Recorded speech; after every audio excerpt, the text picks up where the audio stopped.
શેઠ સગાળશા અને સંગાવતી રાણીની વાત કરું છું. આ બે મહાન ધાર્મિક પુરુષો હતા, બે જણા, અને હંમેશા 11નો અપા કરતા. અને કોઈ બી સાધુ સંત યા બ્રાહ્મણને જમાડ્યા વગર એને ખાવા નહીં, આવો એ લોકોને નિયમ હતો. પછી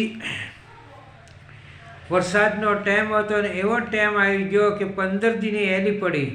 પહેલાંના જમાનામાં આવી એલી પડતી. 15 દી સુધી વરસાદ ન રોકાણે. વરસાદ રોકાણે પછી માણસ થોડા બધા બહાર નીકળ્યા હતા. એક માણસે જોયું કે તળાવના કિનારે એક બીમાર સાધુ બેઠો છે. એને આવી શેઠ સગાળશાને કીધું કે તળાવની પાળે એક સાધુ બેઠા છે પણ બહુ બીમાર છે. એટલે શેઠ સગાળશા દોડાદોડ ગયા અને સાધુ મહાત્માને કીધું કે મારે ઘરે જમવા હાલો. ત્યારે સાધુ કીધું ભાઈ હું હાલી શકતો નથી, તાકે હું તમને લઈ જાઉં. એમ કે ટોપલામાં ગાડલું નાખીને એમાં બેહારીને અને એને ઉપાડીને લઈને આવ્યા. સાધુને ઘેરે લાવ્યા તો સાધુ નવરાઈ ધરીને ખાટલે બેહાર્યા અને જમવા બેહાર્યા હતા કે હું આવું જમતો નથી, હું તો માંસ મટન ખાવાવાળો માણસ છું. ત્યારે બોલા કે સાહેબ એમે તો અમારા ઘરમાં નામે નથી લેતા અને એ હું કેવી રીતે તમને ખવડાવું? તો કે મને હતો એને મૂકી જા. ત્યારે સંગાવતી રાણી કીધું કે આપણે ઘરેથી આંગળીથી સાધુ ખાધા વગર જાય નહીં, એવું ન થવું જોઈએ. એટલે પછી એને જઈને બજારમાં કાળા લુગડા ઓઢી અને માથે શાલ ઓઢીને અને માંસ લાવીને અને સાધુને દીધો, બનાવીને રાંધીને ખવડાવ્યું. જેના ઘરમાં માંસનું નામ ન લેવાય એના ઘરમાં આજ રસોઈમાં માંસ ગંધાય છે. આવી રીતે વાત કરી. તારે પછી સાધુને બેહાર્યો ખાવા. તો સાધુ કે હું આ નથી ખાતો, હું તો માણસનું માંસ ખાઉં છું, માણસનું. આવી રીતે શેઠને કીધું.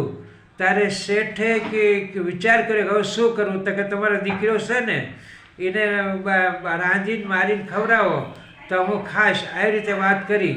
પછી એકનો એક દીકરો તો છેલ્લો એને ભણવાઈ ગયો હતો ને એને લેવાઈ ગયા અને એને પછી લઈને આવીને અને એને ગળું કાપીને અને રાંધીને આ સત્યના આધાર હાટું આવું બધું કર્યું એને અને ખવડાવ્યું સાધુને. સાધુ કે રોતરા તને હારા લુગડા પહેરો, હારા ગાણા ગાઓ, લગ્નના ગાણા ગાવ્યા.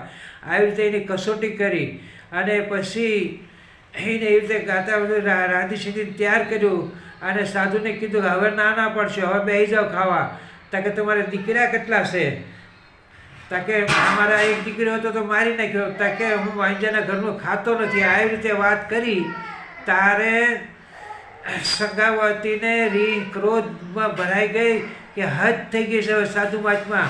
એમ કે ઘરમાં જઈને કટાર લાવીને કીધું કે જો મારા પેટમાં 5 મહિનાનું ઓધાર છે અને 5 મહિને જીવ આશરી જાય એટલે હું દીકરાની માં છું.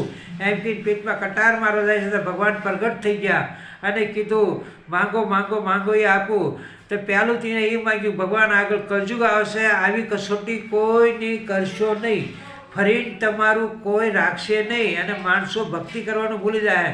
ભગવાને કીધું તથાસ્તુ. અને પછી આમ હાથ કર્યો તો એનો દીકરો આવી ગયો. આવી રીતે ભગવાને કસોટી કરીને દર્શન દીધા. અને આવા સત્યના ઉપર રસ્તા પર હાલવાવાળા માણસો હતા. તો તમે શીખો, સાંભળો અને દુનિયાને સંભળાવો. જ્ઞાન તમારી પાસે જે હોય એનું દાન કરો. માણસ એમ નથી કહેતા કે ભાઈ તમે પૈસાનું જ દાન કરો. ગરીબ માણસ હોય તો બીજા માણસને તમારા બુદ્ધિ હોય તો બીજાને જ્ઞાન આપો, કોકને ખવડાવો પીવડાવો. આ બધો ધર્મનો રસ્તો છે. જય દ્વારકાધીશ. આ નાની એવડી વાત શેઠ સગાળશા શેઠને સંગાવતીની કરી. જય દ્વારકાધીશ.